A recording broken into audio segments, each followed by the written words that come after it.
Love family. I'm coming at you kind of late. I'm sitting here watching this beautiful sunset, but I wanted to hop on here and make a quick video. It's a video that I wanted to make for a long time, and that is how do you find your community? How do you find your friends? How do you find your tribe? How do you find your chosen family? And I bet if you do one or even two of these things, you will absolutely find the people that you're connected to. So let's get right into the video. All right, so the first thing that you want to do if you want to find your community and your tribe is you want to find out who you are exactly. You want to find out your passions, your interests. What are you into? Are you into art? Are you into cooking? Are you into fitness? Are you into yoga? Are you into drawing?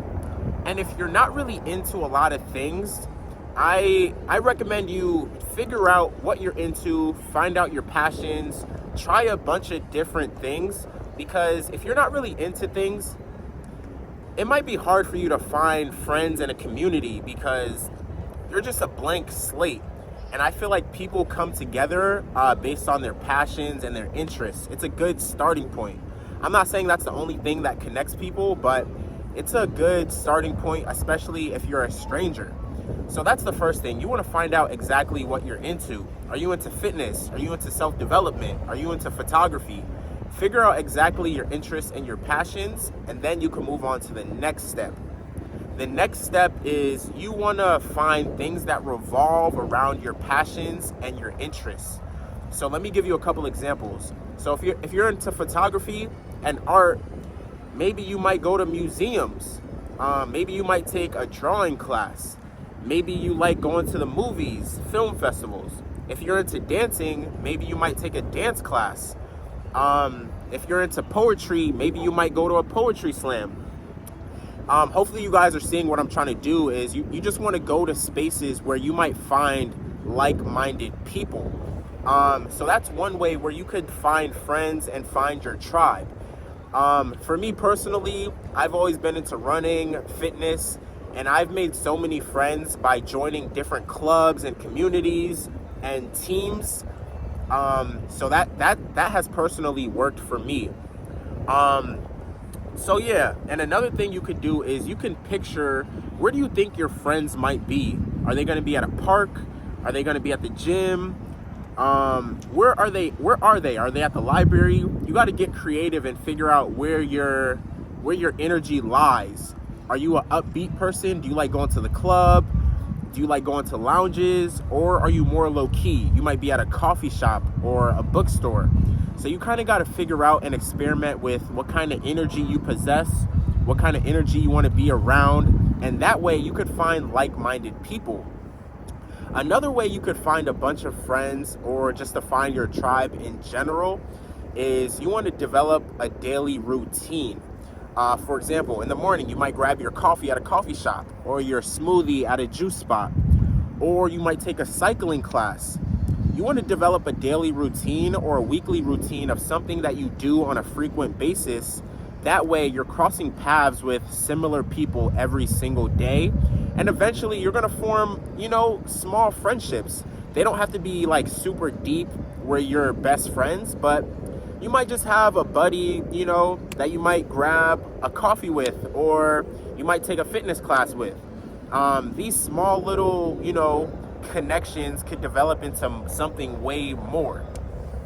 Another way you could attract people, or other people can attract you, is through what you're wearing.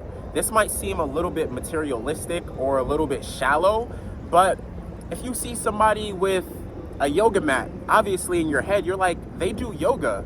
And if you personally do yoga, you might be inclined to go say something to them, and then you have a connection. That's why I say it's not bad that you're not into anything, but if you have a lot of interest, if you're involved in a lot of things, it's so much easier to spark conversations, especially when you're strangers, because you need talking points.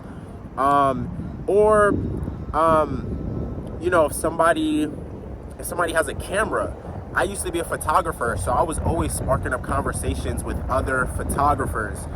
So what you want to do is, you might have to dress the part.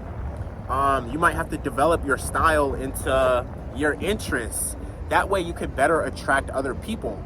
For example, people with locks. If you have locks, the lock community is so strong. If you see somebody with locks, you could instantly spark a conversation. So you just want to figure out your style, figure out what you want to attract, who you want to attract, and that way it's going to be so much easier for people to identify you and your personality. I know it sounds a little bit shallow, but there's so many times I've just bumped into people with a shirt, a hip hop shirt, because I like rap music. If they have a hip hop shirt, if they have a hip hop shirt, instant conversation. Just small things like that can just spark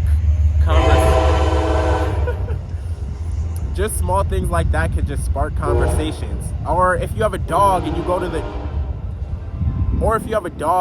the dog park, instant conversations, instant connections. You just want to like base some relationships around a particular topic. That's why it's easier and it flows. And then from there you could branch out and see what else you have in common.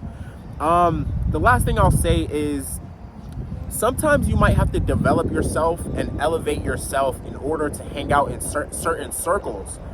Maybe you got rejected by certain friend groups because you're just not there yet. So if you really are, motivated to have particular friends, you might have to work on yourself a little bit and develop yourself a little bit in order to hang out with certain people. If you don't want to work on yourself in those ways, maybe those people aren't for you. You want to be around people who make you comfortable, who help you grow and make you happy and bring you peace. Those are very important things, and you're not going to be able to fit in every single circle. There's a lot of people in the world. What is there, like 7-8 billion people in the world? I guarantee if you do any of these things, you're bound to find 5 people to create a little community. So these are just a bunch of different ways that you can meet people. You want to be open, you want to be flexible, especially if you're shy. You might have to put yourself out there a little bit, but what's the worst that could happen? I feel like a lot of people are friendly. A lot of other people want to make friends too, especially if you're moving to a new city. Things like that. And yeah, hopefully this video helps you guys out. I've definitely used a bunch of these tips myself, just out and about, joining different communities, clubs, going to events. I've met so many different people. If somebody has a camera, like I said, I'll spark up a conversation. And then, from there you exchange contacts and then you have another friend. And it's really that easy. But yeah, that's pretty much today's video. I'm gonna enjoy the rest of this sunset. Hopefully I don't drop my phone. And I'll catch you guys in the next video. Peace.